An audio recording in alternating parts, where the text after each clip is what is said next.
આપણી વચ્ચે ઉપસ્થિત દેશમાં અને વિદેશમાં પણ જેમનો અત્યંત પ્રતિભાપૂર્ણ સ્થાન છે એવા પરમ આદરણીય પ્રધાનમંત્રી શ્રી નરેન્દ્ર મોદી સાહેબ, ગુજરાતના મુખ્યમંત્રી શ્રી ભૂપેન્દ્રભાઈ પટેલ, ભારતીય જનતા પાર્ટી ગુજરાતના પ્રમુખ Shri Jagdishbhai Vishwakarma, Shri Harshbhai Sanghvi deputy CM, dice પર બેઠેલા સૌ ગુજરાત સરકારના મંત્રીશ્રીઓ, સાંસદશ્રીઓ, ધારાસભ્યશ્રીઓ, પદાધિકારીઓ અને વિશાળ સંખ્યામાં અહીં ઉપસ્થિત સર્વે આગેવાન ભાઈઓ અને બહેનો, આપ સૌને નમસ્કાર. મિત્રો, માનનીય પ્રધાનમંત્રી મોદી સાહેબનું આ સુરત ઉપર ખૂબ મોટું ઋણ છે. અનેક બનાવ વખતે એમનો જે સપોર્ટ સુરતને મળ્યો છે એ તાપી નદીને સ્વચ્છ કરવા માટે માનનીય પ્રધાનમંત્રી મોદી સાહેબે 2019માં 900 કરોડ રૂપિયા મંજૂર કરીને ઉકાઈથી સુરત સુધી તાપીને સ્વચ્છ કરવા માટે, અને પ્રોજેક્ટ સમયસર પૂરો થયો, ફક્ત 1 મહિનો લેટ થયો. આવા સમયસર પ્રોજેક્ટ કરવા માટે મહાનગરપાલિકા પણ જાણીતી છે. સુરત શહેર એક એવું શહેર છે કે જે દુનિયામાં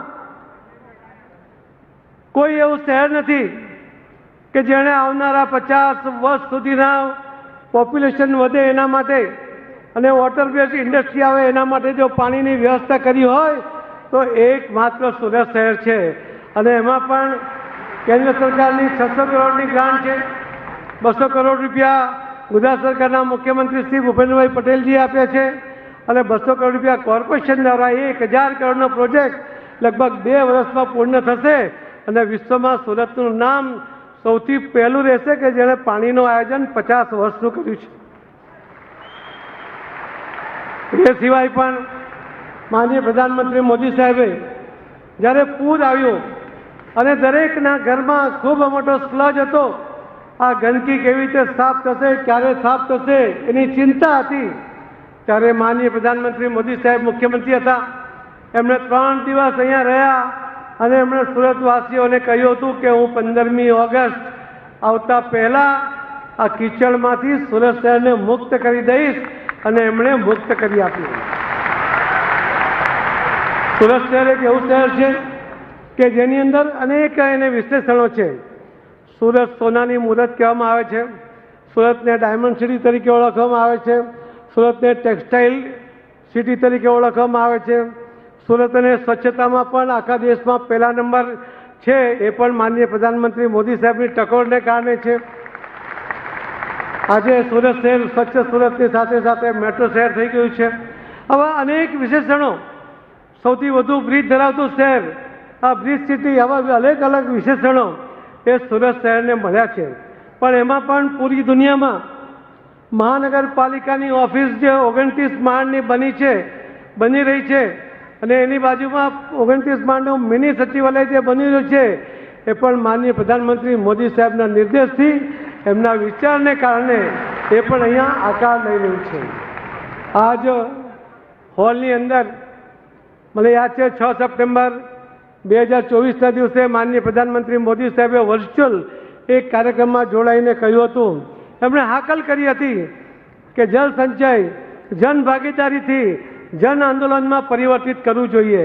અને સાથે સાથે એમણે કહ્યું હતું કે કર્મભૂમિથી માતૃભૂમિ માટે પાણીમાં સહયોગ કરવો જોઈએ. મોદી સાહેબની હાકલ હોય અને લોકો ના જોડાય એવું ક્યારેય બને નહીં. સુરતમાં વસતા રાજસ્થાનના લોકોએ 40,000 જેટલા સ્ટ્રક્ચર એમણે રાજસ્થાનમાં બનાવ્યા, 35,000 સ્ટ્રક્ચર એ મધ્યપ્રદેશમાં બનાવ્યા અને બિહારના 10 જિલ્લાઓના દરેક ગામોમાં 4 સ્ટ્રક્ચર એ પણ નિર્માણ થયા.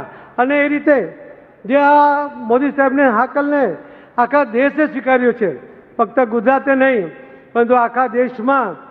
આજે 31મી મે 2026ના દિવસે અમે 1,55,00,000 સ્ટ્રક્ચર લોકોના સહયોગ સાથે પૂરા કર્યા. એમાં સરકારના પૈસા ફક્ત 10 લાખ સ્ટ્રક્ચરના છે, બાકીના લોકોએ સહયોગ કર્યો અને એના કારણે આ શક્ય બન્યું છે. જ્યારે અમે 2025ના 31 મે સુધીમાં 27.5 લાખ સ્ટ્રક્ચર બન્યા હતા, ત્યારે મહુવા જે યુનિવર્સિટી છે એના દ્વારા અમે સર્વે કરાવ્યો તો એની અંદર 2.4 BCM પાણી એ જમીનમાં ઉતારી શકાયું હતું. આજે જ્યારે 1,55,00,000 સ્ટ્રક્ચર બન્યા છે ત્યારે અમને વિશ્વાસ છે કે ખૂબ મોટા પાણીમાં, ખૂબ મોટી જમીનમાં પાણી ઉતારી શકાશે, પાણીની કિલ્લત નહીં પડવા દે એ પણ મને વિશ્વાસ છે. હું આપ સૌને પણ કહીશ કે અટલજીએ એકવાર કહ્યું હતું સુરતમાં જ કે ત્રીજું વિશ્વયુદ્ધ લડાશે, પાણી માટે લડાશે. હું આપને ખાતરી આપું છું કે માનનીય પ્રધાનમંત્રી શ્રી નરેન્દ્ર મોદી સાહેબના નેતૃત્વમાં ત્રીજું વિશ્વ લડાય તો ભલે લડાય, પાણી માટે લડાય તો પણ ભલે લડાય. આપણો દેશ ક્યાંય ન હોય એની પાણીની જરૂરિયાત પૂર્ણ કરવા માટે મોદી સાહેબે કમર કસી છે અને ખૂબ સારી રીતે કામ થઈ રહ્યા છે. ફરીથી આપ સૌ વતી અને સ્રોતોથી હું માનનીય પ્રધાનમંત્રી મોદી સાહેબનો ખૂબ ખૂબ ધન્યવાદ કરું છું.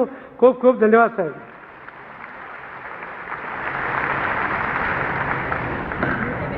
આભાર માનનીય કેન્દ્રીય મંત્રી શ્રી. અને હવે સુરતના યુવા, ઉત્સાહી અને